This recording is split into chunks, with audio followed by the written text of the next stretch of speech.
खूप दिवसांनी आज लंचला मस्त डोसा, सांबर, चटणी आणि बटाट्याची भाजी बनवली होती. ते मस्त असं खाऊन घेतलं आणि ना आज दुपारपासूनच आमच्याकडे लाईट नव्हती आणि खूप गरमही होत होतं, म्हणून आम्ही बाहेर गेलो.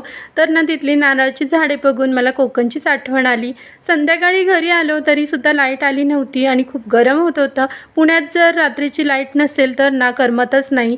मग काय आमच्या जवळ स्वामीनारायण मंदिर आहे तिथे गेलो. तिथे ना खूप शांतता आहे, त्यामुळे मला जरा बरं वाटलं. इथे खूप सारी लोकं रोज येत जात असतातच.